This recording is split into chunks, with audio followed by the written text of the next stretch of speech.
We're at Amerton today and we're having a look around the recently refurbished and restored signal box with our colleague. I'm Pete Gully. I'm Gully? the Chairman and Operations Director. He's going to tell us how Amerton Signalbox works and some of the works they've got planned to go in place as well. Off you go, sir.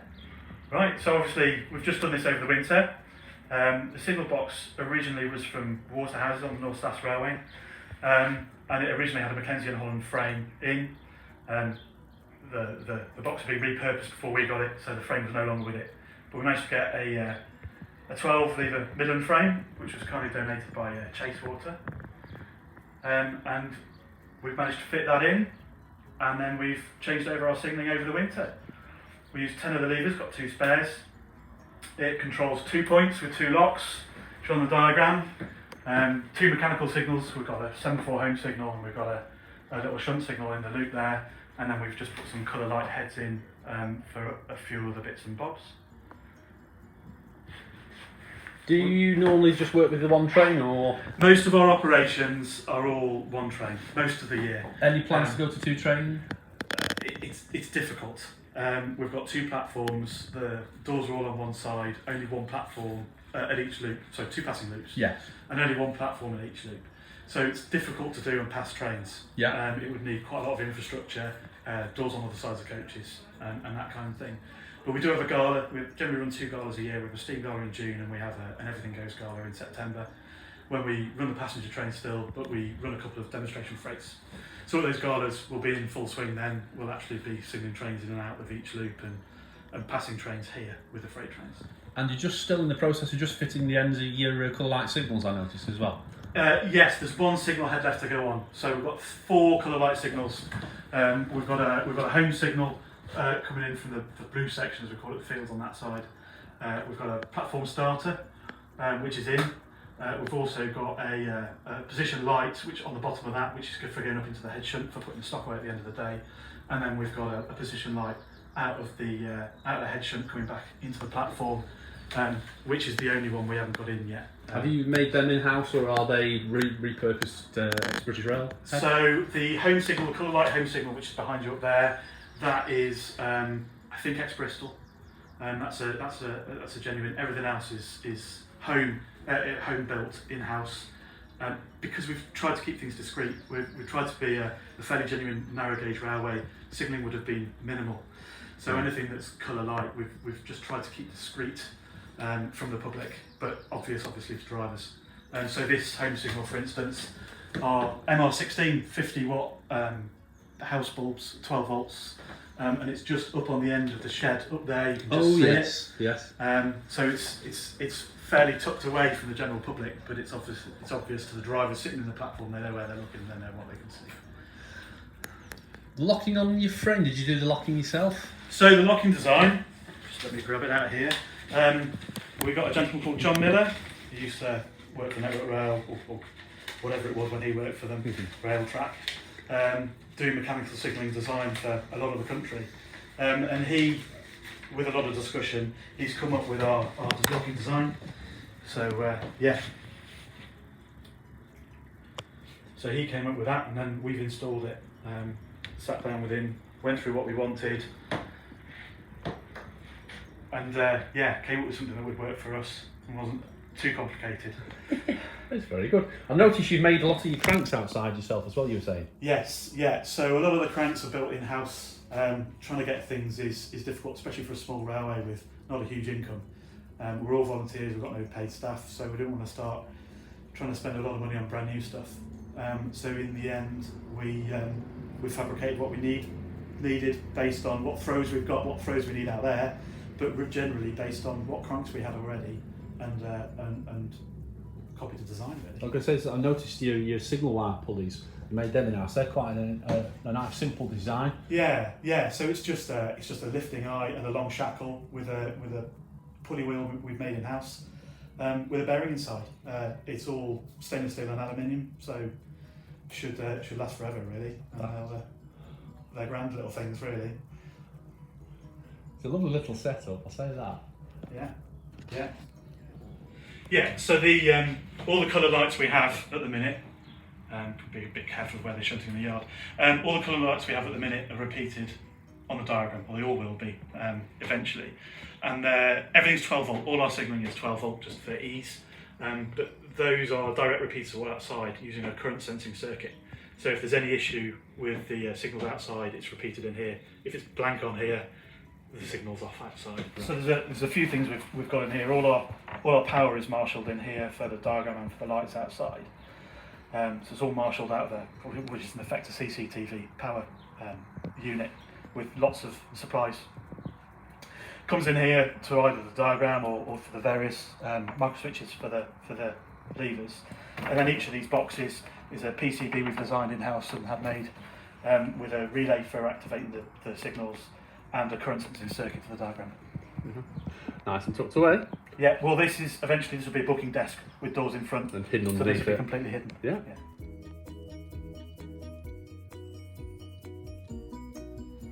So electrical proving on the levers is done very simple.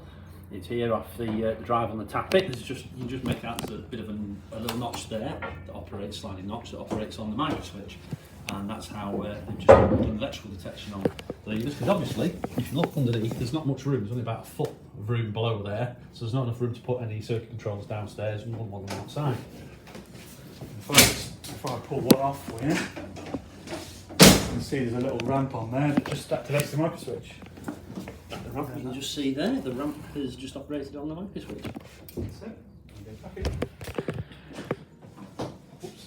There you go. And then you can see the signals changed outside on the end of the shed as well. The signal outside is just there on the wall of the shed. You can just see. That's the same for one. So that'll be our. That's clear the other one. What's that? And that signal is just around the corner there. Go around and look at that in a minute.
I'll screw the train down. Excuse me, screw the train down now, and then they'll uncouple the diesel and put the diesel back in the yard.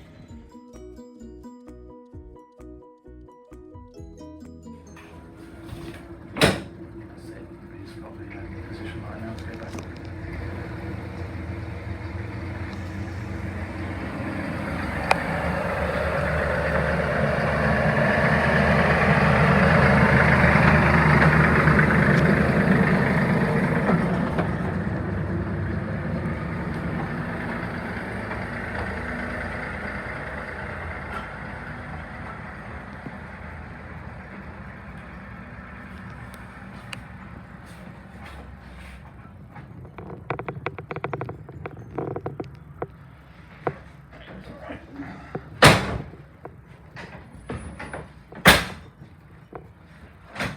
That's it.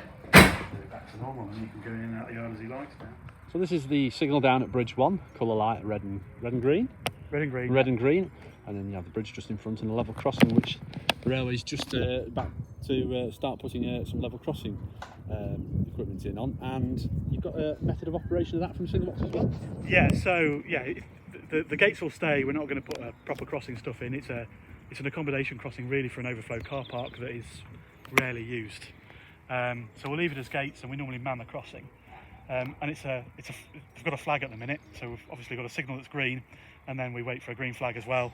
But as you're coming up here with these two willows, especially in the summer when they're in their full flight, it can be a bit limited, your sight down there.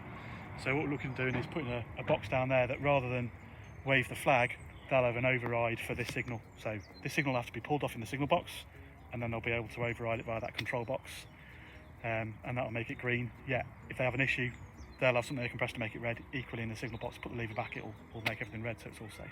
And that was on that little panel we saw, that key. Yeah, there's a little key indication. switch in there to switch it in, which will be on the staff. We run by staff and ticket, so there's no token instruments. Yeah.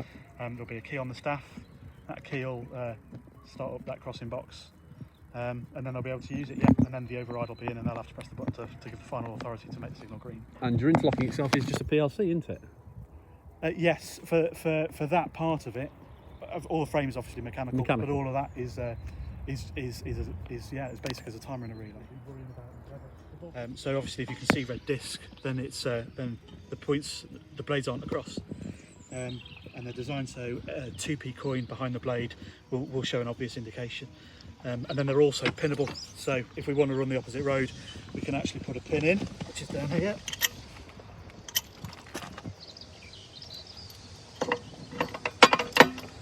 And then it's set for the opposite road as well, but it's permanently set like that. Oh, yeah.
Best piece of engineering on this line, I think.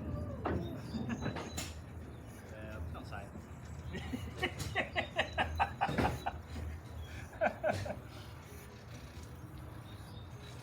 Right, achieve it all. Achieve it all. Right, we don't need 2 long parts for this. Can you explain the staff? How about now? That's a lovely staff. 2 sections? 2 sections, and I shall let the trainee carry on and explain this. Luke, This is where you can't get the staff into. yeah, it's really good. So we've got 2 staff sections, 2 halves of the line that run up and down from Chartley Station. We've got the section from Amerton up to Chartley, running in the green through the field sections, and then we've got the section from Amerton to Chartley running through the blue sections. Each staff is then divisible into a ticket, which they're stamped up with ticket. The circular ticket rather, gives you permission to travel clockwise around the line, and the square ticket gives you anti-clockwise. Thank you very much. And all, of course, just screws together. Yeah. You've got to get it all back together now. Yeah.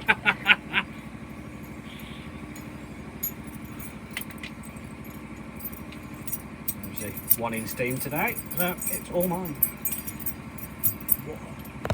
Thank you. There we go.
wagons there are from Venables to Beon in Stafford. They were just hand push wagons when it was restored.